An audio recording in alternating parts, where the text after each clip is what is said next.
박전도사님께서도 기도해 주셨지만 어제 미국 시간으로 새벽에 우리 고국인 한국에서 되게 가슴 아픈 일이 일어났습니다. 목회자로서 그리고 한 사람으로서 한마디 한마디 뛰는 것이 더 조심스럽고 마음이 참 무겁습니다. 네, 하나님의 뜻이 어디 있는지 참 네, 어제 아침에 새벽에 그 소식을 듣는데 참 많이 눈물이 나더라고요. 한 분이 어제 한 주일 예배에서 기도하신 기도문이 접하게 되었어요. 한 번 더 좀 나눴으면 좋겠어서 제가 말씀 전에 한번 나누고 있습니다. 하나님, 그러나 여전히 우리는 절망이라 느껴지는 많은 일들과 함께 살아가고 있습니다. 희망이란 단어를 말하는 것조차 먹먹해지는 오늘입니다. 땅의 주인 행세를 하는 이들로 전쟁이 끊이지 않고 생계를 꾸려가기 위한 일터가 죽음을 목도하게 되는 현장이 되기도 합니다. 서울 한복판을 지나는 수많은 앰뷸런스 앞에 할 수 있는 일은 눈물뿐이었습니다.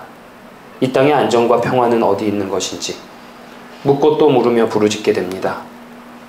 주님, 헤아릴 수 없는 슬픔 앞에 제가 할 수 있는 것은 무엇인지, 우리는 지금 무엇을 해야 하는지, 교회는 어떠함으로 하나님의 교회다울 수 있는지 끊임없이 질문하고 사유하게 하시옵소서.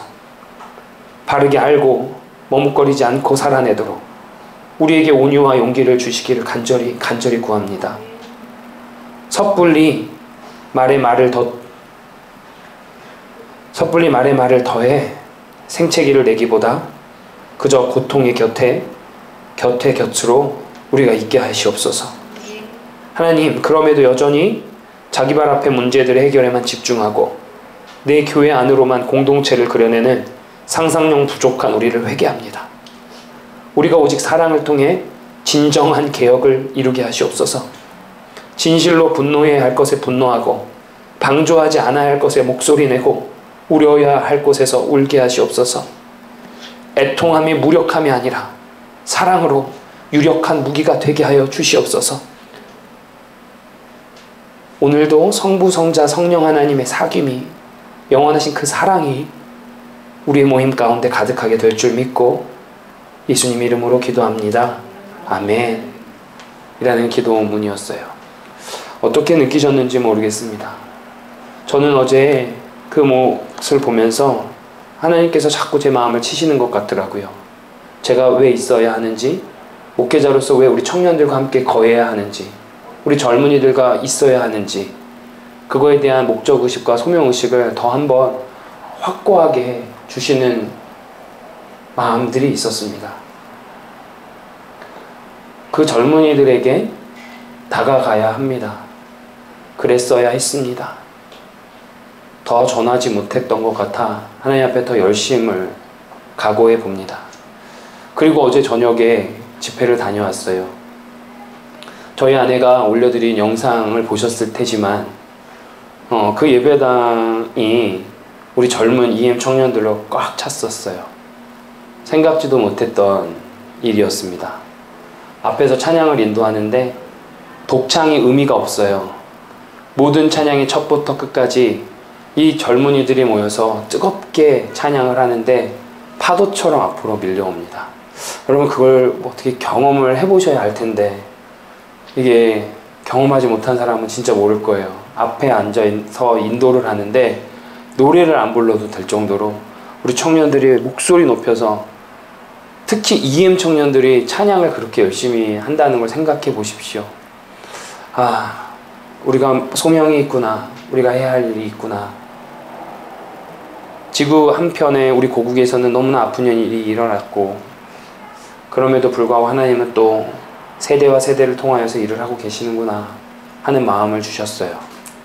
혹여나 제가 보스턴 가는 거에서 불편한 마음이 있으신 분들에게 또 한번, 없으겠지만 있으시다면, 확정했습니다. 가야 했구나. 가는 게 맞았구나. 이 젊은이들에게 하나님이 내가 너 쓴다고 하는데 무슨 말이 맞냐 하시는구나. 제 입술 통하여서 우리 젊은이들에게 말씀 전하고 오겠습니다. 여러분 기도해 주세요. 저는 없고 예수 그리스도만 남기고 오겠습니다. 기도해 주십시오. 정말 저는 앞에 가서 목숨 걸고 예배하고 오겠습니다. 여러분도 여기서 최선을 다해서 좀 기도해 주십시오. 우리는 동역하는 동역 공동체입니다. 비용도 걱정 마시고 어떤 건강도 걱정 마시고 그저 하나님의 영광만 드러날 수 있도록 제발 기도해 주세요. 제가 어제 그 뉴스 그리고 저녁에 그 현장 계속 불문했어요. 하나님 진짜 가는 게 맞습니까? 어제 하나님 말씀해 주셨어요. 갔다 오겠습니다. 우리 젊은이들에게, 우리 청년들에게 거기에 있는 대부분의 사람들 한국으로 돌아갑니다. 거기서 예수님 만나면 됩니다.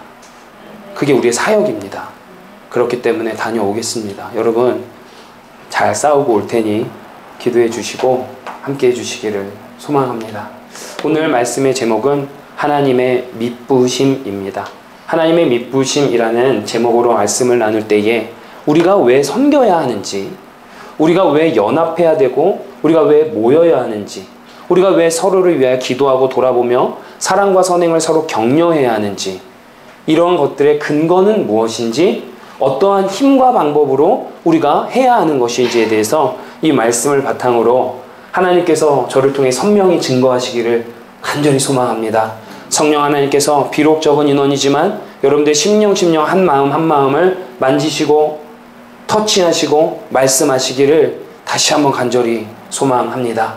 여러분 히브리서라는 게요, 성서 유니온의 박대영 편집장께서 따끈따끈한 한마디를 몇 달 전에 정의하셨어요. 잘 들어보세요. 히브리서는 예수님의 그 십자가가 왜 우리에게 염치, 체면, 도리를 아는 하늘 백성으로 구원을 받는 일에 더할 나위 없이 충분한지를 증거하고 있습니다. 히브리서를 한마디로 정의하면 예수 그리스도의 그 십자가가 염치도 없고 도리도 모르고 체면도 모르는 우리를 그걸 아는 하늘 백성으로 구원을 받는데, 그것을 설명하는데 더할 나위 없이 충분하다라는 정의를 내리고 있어요. 그러면서 그의 글 가운데 박완서 선생님 아시는 분 많으실 거예요. 박완서 선생님께서 하신 한 단어를 드리는데 그 단어가 뭐냐면 파렴치한 생명력이라는 겁니다.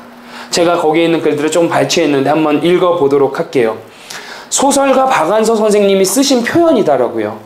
파렴치, 염치를 파한다는 말, 염치를 모르는 뻔뻔스러움과 생명력이 어떻게 함께할 수 있는가 싶었고, 그것이 인간 본연의 모습이라는 말이 진짜로 다가옵니다.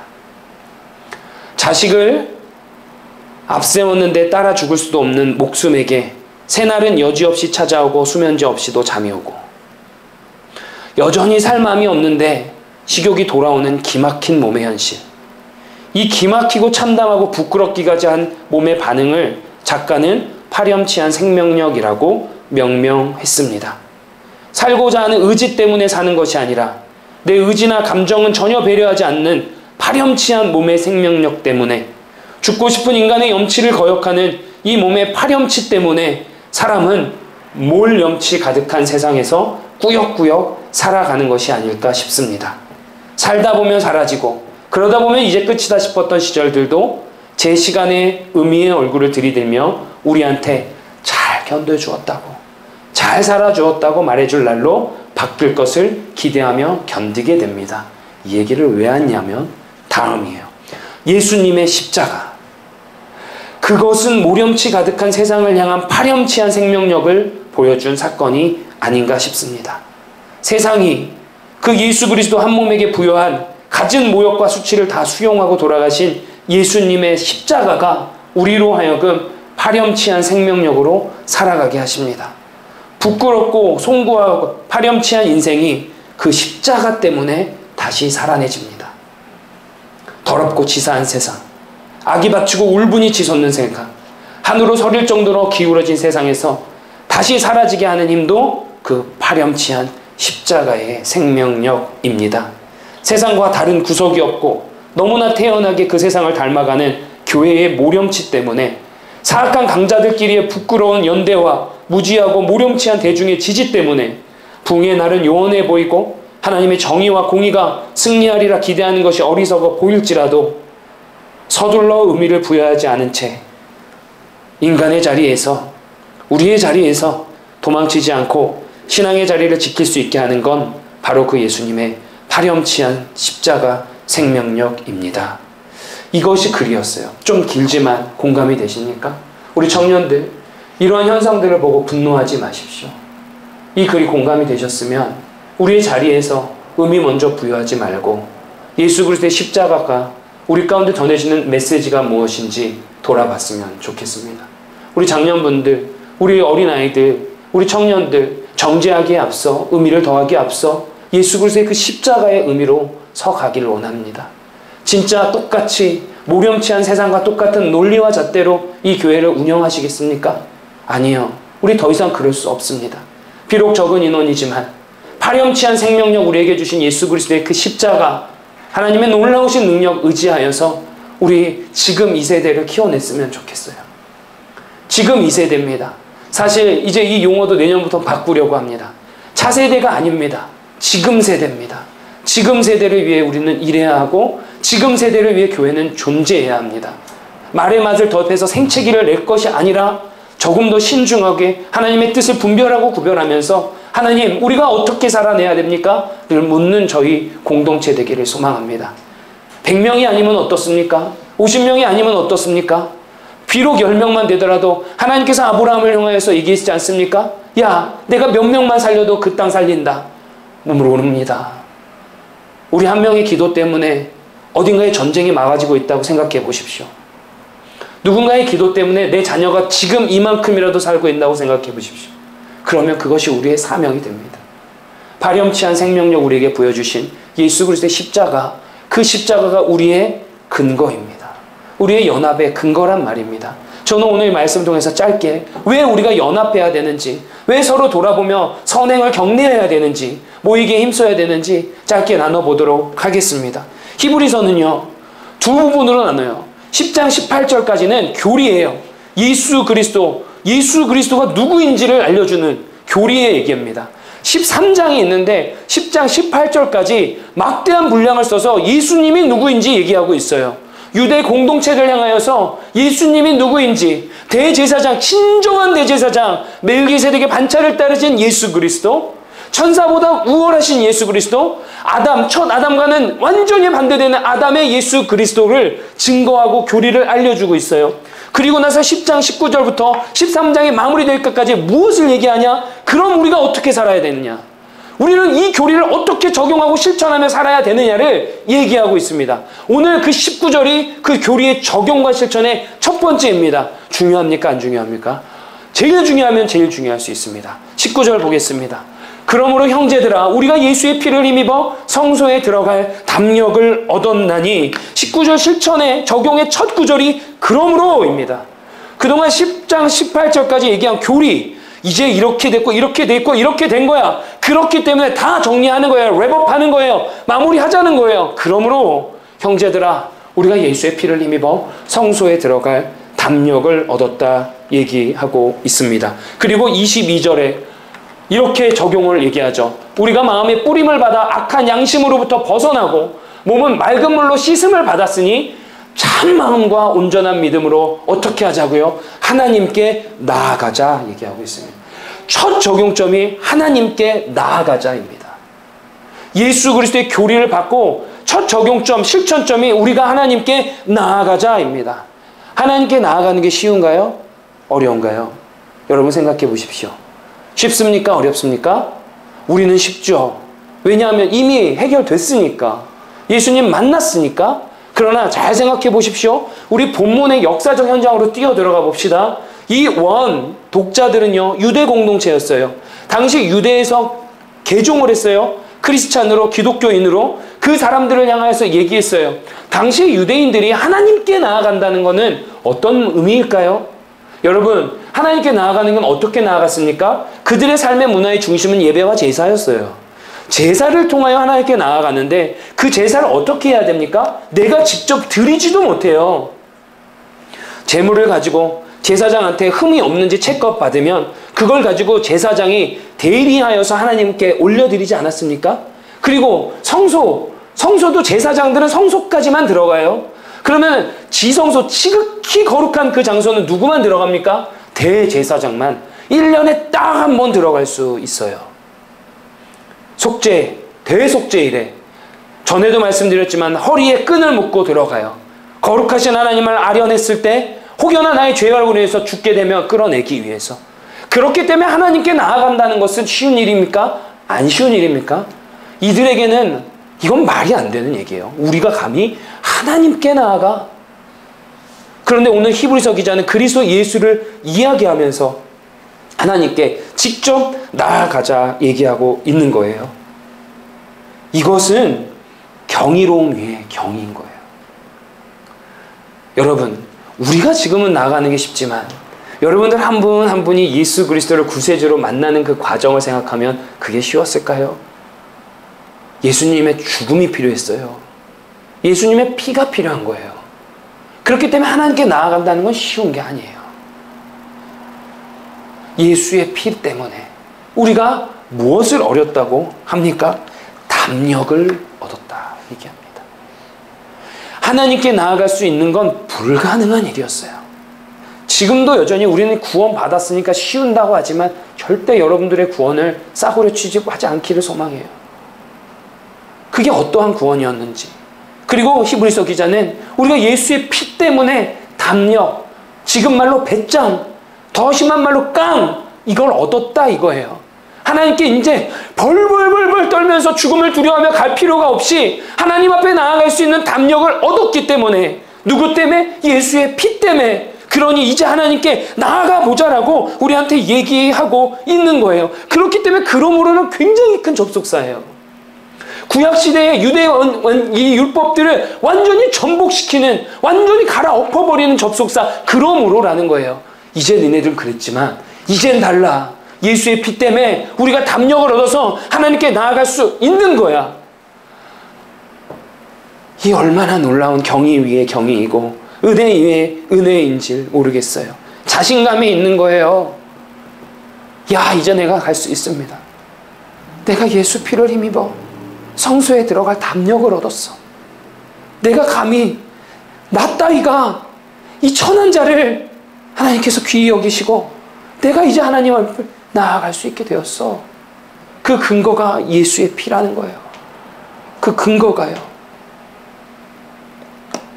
20절 말씀.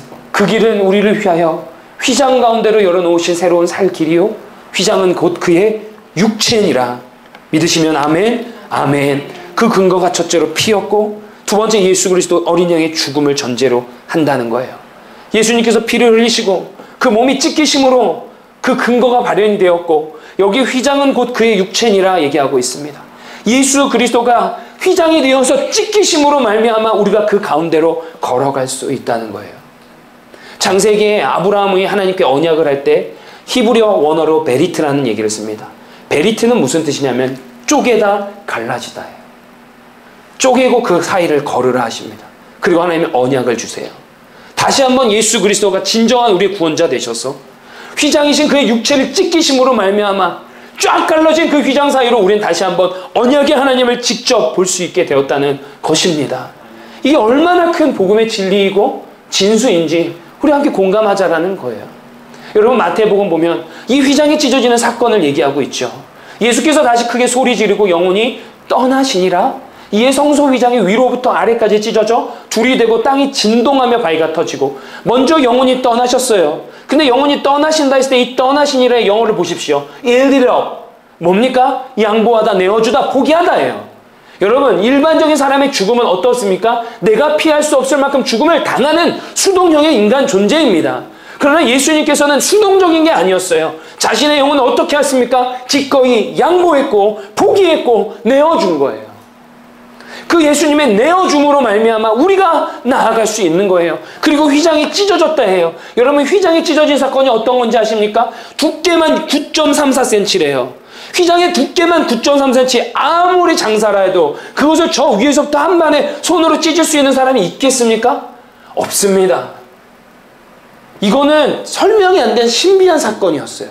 휘장이 반으로 딱 쪼개지면서 하나님께서는 새로운 살 길을 우리에게 열어주신 거예요. 이제 와라. 다 필요 없어. 거침없어. 더 이상의 장애물은 필요 없어. 와, 내가 만나줄게 하시는 말씀이라는 거죠.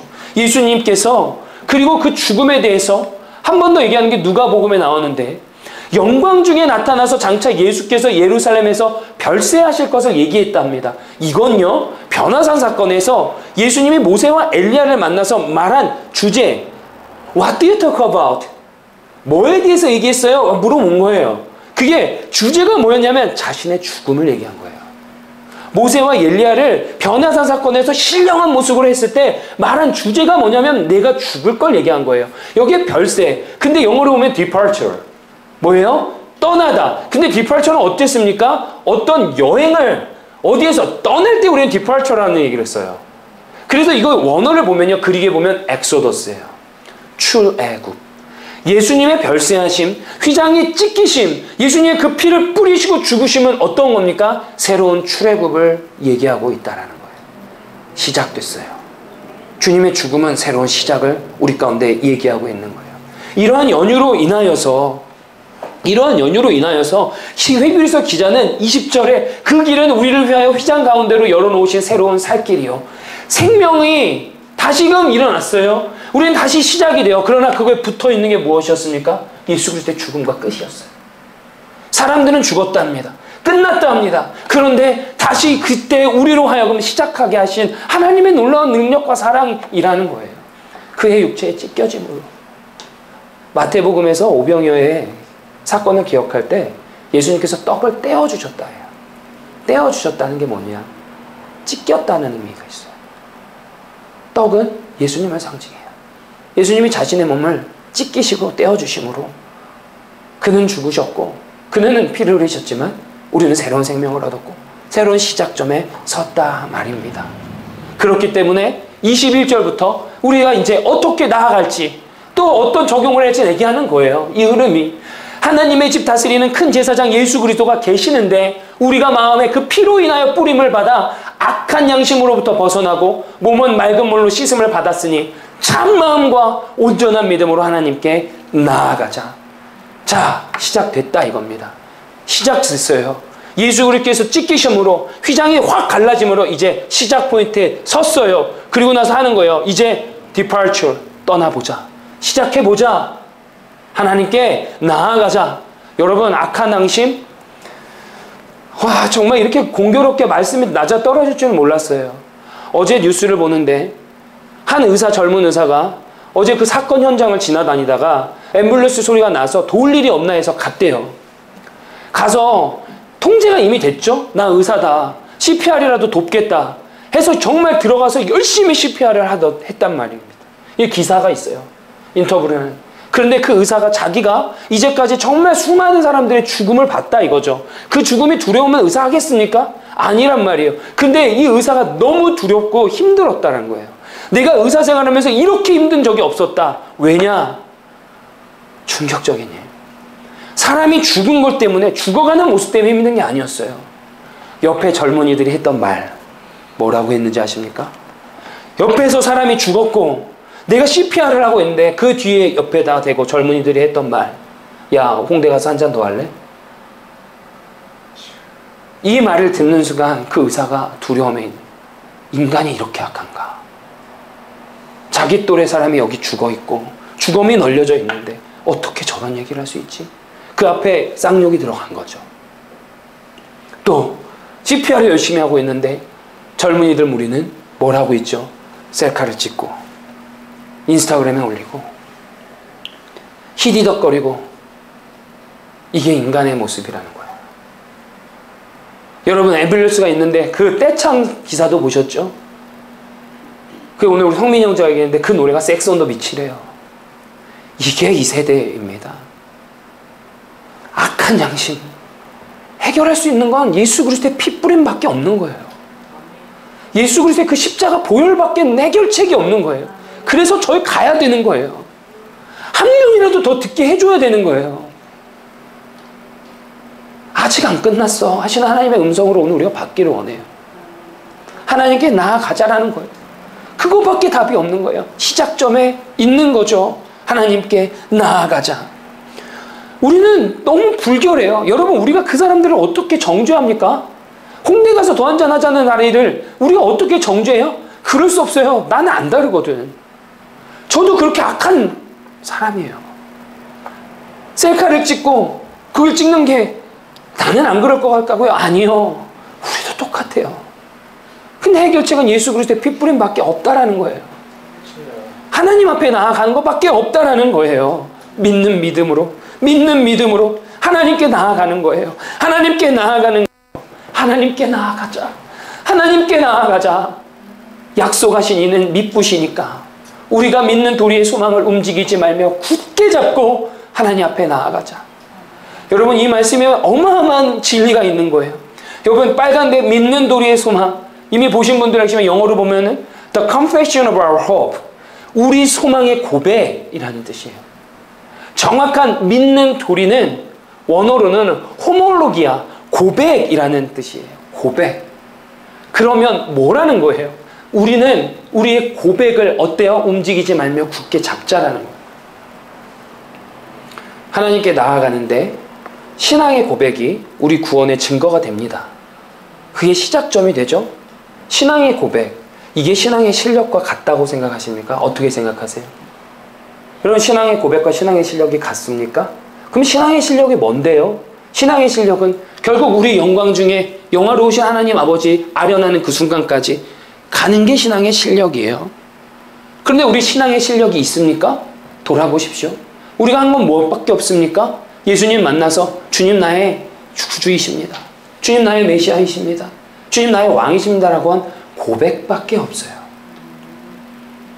하나님은 언제나 옳습니다는 고백밖에 없어요. 근데 그 신앙의 고백은 하나님께 나아가는 뒷파트, 스타트 포인트예요. 스타트 포인트에 그 신앙 고백 갖고 쓸 수 있는 거예요. 근데 어떻게 나아가겠냐고요? 신앙 실력은 없잖아요. 우리가 어떻게 하나님 앞에 끝까지 갈 수 있겠냐고요? 신앙 실력이 없는데 능력이 없잖아요. 그런데 오늘 23절의 말에 어마어마한 얘기를 우리 가운데 했어요. 왜요? 약속한 이는 믿부시니. 왜냐하면 약속한 이는 믿부시니까 너의 신앙 고백만 굳게 잡고 하나님께 나아가자라는 얘기예요. 자, 그럼 조금 더 가봅시다. 믿부시니, 이 믿부심이 무슨 뜻일까요? 믿부시는 순수 한국말이에요. 약속을 잘 지킴, 신실하심, 믿음직함, 믿을 법한 이란 뜻이죠. 그러면 우리에게 약속하신 하나님은 어떠십니까? 약속을 잘 지키시는 성실하신 하나님, 신실하신 하나님이시기에 우리의 신앙 고백만 잡고 가면 그 믿부신 하나님으로 인해서 우리가 갈 수 있다라는 말씀입니다. 할렐루야. 나는 신앙 실력이 없어요. 나는 그저 신앙 고백만 가지고 있을 뿐이에요. 여전히 나는 미천해요. 그 고백했다고 내 인생이 바뀌지 않아요. 주님, 내가 어떻게 가요? 내가 어떻게 가요, 주님? 그런데 하나님께서 말씀을 통해 우리 가운데 두신 말씀, 걱정하지 마. 나는 믿부신 하나님이야. 약속한 나는 믿부신 하나님이야. 나는 정말 믿어볼 만한 존재야. 너가 의지할 만한 유일한 존재야. 내가 너에게 유일하게 약속과 언약을 성취할 그런 자란 말이야. 그러니 나를 의지하고 가자라는 말씀인 거죠. 왜 믿부다고 말씀하세요? 하나님 성실하시다는 거예요. 하나님 신실하시다는 거예요. 우리가 그러니까 연관해서 야고보서 말씀을 봐야 돼요. 우리 하나님 어떠신지 한번 읽어주시겠습니까? 시작. 너희 중에 누구든지 시간을 부족하거든 모든 사람에게 의리 주시고 부질지 아니하시는 하나님께 구하라. 그리하면 주시리라. 믿으십니까? 아멘. 우리 하나님 어때요? 꾸짖지 않고 후히 주시는 하나님이에요. 한국 개혁개정 설교 그 성경을 보시면 조금 오해의 소지가 있을 법한데요. 후히 주신다는 말씀은요, 내가 10개 구했는데 15개, 20개 주신다는 얘기가 아니에요. 어디 가가지고 인삼 한 2뿌리 샀는데 에이 덤입니다 5뿌리 더 주는 그런 의미가 아니라, 이 후히 주신다는 말을 원어를 잘 살펴보면 어떤 거냐면 마치 그것밖에 할 일이 없는 것처럼 주시는 하나님. 이해되세요? 내가 하나님 앞에 지혜를 구할 때 하나님이 유일하게 우리 가운데 해주실 일이 너한테 주는 것밖에 없는 그 모양으로 내가 할 수 있는 건 너한테 주는 것밖에 없어 하는 그것밖에 할 수 있는 게 없어라는 모습으로 주시는 게 후히 주신다는 거예요. 우리 아들과 딸이 아빠, 엄마, 나 이거 뭐가 필요해요. 그러면 대기하고 있다가 오 그래 여기 있어 라고 주시는 모습을 후히 주시는 하나님이시라는 표현을 하는 겁니다. 믿으십니까? 할렐루야. 하나님이 우리가 구한 거 기다리고 있는 거예요. 너 뭐 필요해? 지혜 필요해? 오 그래 줄게. 하나님이 믿으시다는 건 이거예요. 이 성실하신다는 건 후히 주신다는 것과 같은 연결이 되어 있어요. 그러면 우리는 신앙 고백밖에 없어요. 우리가 가지고 있는 신앙 실력은 없어요. 그런데 이 하나님, 후히 주시는 하나님, 그것밖에 할 것이 없는 것처럼 언제나 대기하고 성실하신 하나님께서 괜찮아, 가자 내가 줄게 하시는 말씀이라 할 수 있다는 거죠. 믿으시면 아멘 하시길 소망합니다. 우리 이 하나님을 믿고 나아가는 겁니다. 내게 그럴 만한 여력과 능력이 있기에 우리에게 몰두하시고 몰입하시고 집중하시는 하나님, 그 하나님이 나의 경주를 나로 하여금 하나님 앞으로 나아가게 하는 능력을 주심을 믿습니다. 여러분 디모데전서 1장 12절 보면 나를 능하게 하신 그리스도 예수 우리 주께 내가 감사함은 나를 충성되이 여겨 내게 직분을 맡기심이니 라고 기록하고 있어요. 자, 빨간색 글씨로 해드렸어요. 능동태가 없어요. 모두 다 수동태입니다. 내가 나를 능하게 했습니까? 아니요. 하나님이 나를 능하게 하셨어요. 제가 나를 충성되라 했습니까? 아니요. 하나님이 나로 하여금 충성되다 여겨주셨어요. 하나님이 내가 내 직분을 가졌습니까? 아니요. 하나님께서 우리에게 직분을 주셨어요. 그렇기 때문에 하나하나 교회를 섬기는 그 모습들 하나님께서 주심을 믿으십시오. 무엇이든지 그 일은 너무나 고결하고 귀한 것입니다. 자, 그렇다면 여기에서 보면 전부 수동태예요. 우리가 전부 받은 거예요. 그리고 누가 하시는 겁니까? 하나님이 하심을 믿습니다. 우리 인생길 자체가 하나님이 주신 것이고 하나님이 우리를 이끌어 주신다라는 말이에요. 그래서 이어지는 16절에 이렇게 하는 거예요. 예수 그리스도께서 내게 먼저 일체 오래 참으심을 보이사, 그 미쁘신 하나님이 내 인생길 자체를 함께 하시고 내게 능력을 주시고 나를 충성되이 여기시고 내게 직분을 맡기시는 거예요. 내게 일체 이 오래 참으심을 보이신 하나님이신 거예요. 그렇기 때문에 우리 인생길 가다가 넘어질 수도 있어요. 참으시면서 같이 넘어지고 일으켜 세워주시고 그런 거 있는 거죠. 기다려주시고 능력 주시고 그쪽 미쁘심으로 참고 견뎌주시고 우리가 한숨 쉴 때 같이 옆에 들으면서 어깨 툭 치면서 힘내 같이 가자 손잡아 주시는 그 하나님의 성실하심을 우리는 하나님의 미쁘심이라 할 수 있겠습니다. 하나님의 미쁘심의 역사가 이제 시작된 게 아닙니다. 그래서 저는 여러분 예수의 이름으로 축복할 때에 이미 시작하신 하나님의 미쁘심의 역사를 더 경험하는 여러분들이 되시기를 소망합니다. 아멘. 아멘. 미쁘신 하나님 때문에 신앙의 목적지까지 가는 거예요. 우리는 결국 신앙의 고백밖에 없었어요. 그 미쁘신 하나님이 주시는 그 실력으로 그 능력으로 우리가 완주할 수 있는 거예요. 자, 그렇기 때문에 따라서 24, 25절 말씀이 이렇게 해석이 돼야 되는 거예요. 우리는 항상 24, 25절만 많이 봤죠. 서로 돌아보아 사랑과 선행을 격려하며 모이기를 패하는 어떤 사람들의 습관과 같이 하지 말고 오직 권하여 그날이 가까움을 볼수록 더욱 그리하자. 결국 이것은 우리가 할 수 있는 게 아니라는 거예요. 우리 연합의 근거는 다 설명드렸어요. 맞죠? 하나님의 미쁘심 때문에 하나님께 나와왔고 그렇게 하나님의 미쁘심으로 우리가 나온 자들이 하나님의 미쁘심과 하나님께서 주시는 신앙 실력 때문에 서로 돌아볼 수 있는 거고 사랑과 선행을 격려할 수 있는 거고 모이기를 힘쓸 수 있는 거라는 거죠. 내 힘이 아니에요. 하나님의 온전한 능력으로 우리는 연합을 하는 겁니다. 그렇기 때문에 시브리서 19장 25절은 십자가의 도를 명확하게 증거하고 있어요. 첫 번째, 하나님과 나 사이의 수직적인 관계가 예수 그리스도의 핏부림과 죽음, 그 휘장의 찢기심으로 말미암아 이제는 담력을 얻어 우리는 담대히 하나님께 나아갈 수 있게 되었습니다. 그리고 그 능력, 그 미쁘심의 하나님의 신실하신 능력 힘입어 이제는 우리는 이웃과 예수 그리스도의 사랑을 수평적으로 나눌 수 있게 된 것이죠. 여기에 우리 섬김의 근거가 있습니다. 내 힘이 아니에요. 나는 인트로버트 아이여서, 나는 숙기가 없어서 아니요. 나는 잘 몰라서 괜찮아요. 오늘 하나님 우리에게 말씀하세요. 나의 미쁘심을 의지하라고. 그리고 그 하나님의 미쁘심으로 인해 너에게 맡겨놓은 그 영혼들을 살피라고. 그게 우리의 연합의 근거입니다. 하나님과의 연합된 자가 성도와 연합을 할 수 있는 거예요. 하나님께 신앙 고백을 하고 그 신앙의 실력을 받은 자가 섬길 수 있는 거예요. 자, 우리 내가 한다는 생각 버립시다. 우리는 그저 하나님 사랑합니다 고백하는 것뿐입니다. 하나님이 우리 인생의 주인입니다라고 고백만 하십시오. 하나님 분명히 오늘 약속하셨어요. 약속하신 이는 미쁘시니. 하나님이 미쁘시니. 그 사랑은 그렇기 때문에 번지는 거예요. 제가 정말 좋아하는 시가 있어요. 장성남 시인의 번짐이라는 시인데, 두 번째 번짐. 음악은 번져 그림이 되고 삶은 번져 죽음이 된다. 죽음은 그러므로 번져서 이 삶을 다 환히 밝힌다. 또 한 번 저녁은 번져 밤이 된다. 예수 그리스도의 삶이, 죽음이 번져서 다시 삶을 환히 밝혀주셨어요. 그 번짐의 사랑이 어떤 건지. 이 부분이 너무 그래요. 번짐, 번져야 사랑이지. 산기슭에 오두막 한 채 번져서 봄나비 한 마리 날아온다. 예수 그리스도의 사랑이 있으면 번집니다. 이게 우리의 근거입니다.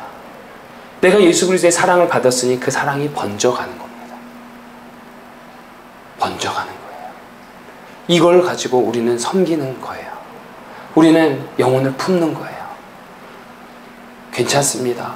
내 삶의 여력이, 환경이 어떻든지 간에 이 번지는 사랑, 이 사랑으로 우리는 그 십자가의 능력으로 이웃과 연합, 작게는 우리 공동체, 넘어서 우리의 직장, 우리 사업체, 우리 이웃으로 확장되고 서로 돌아보고 선함과 사랑을 격려하는 것이죠. 사랑과 선한 일을 격려하며 사는 신자의 모습은 실제적인 구원받은 자의 모습입니다. 맞죠? 그렇기 때문에 내가 뭘 하려고 하는 그런 생각을 수정을 하는 게 맞을 것 같아요. 내 안에 사랑이 넘치면 사랑은 번져요. 그렇기 때문에 우리가 구해야 하는 것은 먼저도 성령, 예수 그리스도의 은혜, 하나님의 능력임을 믿습니다. 하나님께서 그것을 부어주시면 하나님께서 번지게 하실 것입니다. 여러분, 말씀을 마치겠습니다. 하나님의 미쁘심이 이유입니다. 우리 섬김의 이유는 하나님의 미쁘심입니다. 우리는 그 하나님의 미쁘심의 능력을 받아서 그 실력으로 살아가는 겁니다. 이 미쁘심의 능력을 더 깊게 경험하시면서 섬김으로, 사랑과 선행으로, 그리고 모이기를 힘쓰며 예수 그리스도의 형상을 드러내는 저와 여러분, 그리고 모든 섬김이들 되시기를 주 예수 그리스도의 이름으로 간절히 축복합니다. 아멘.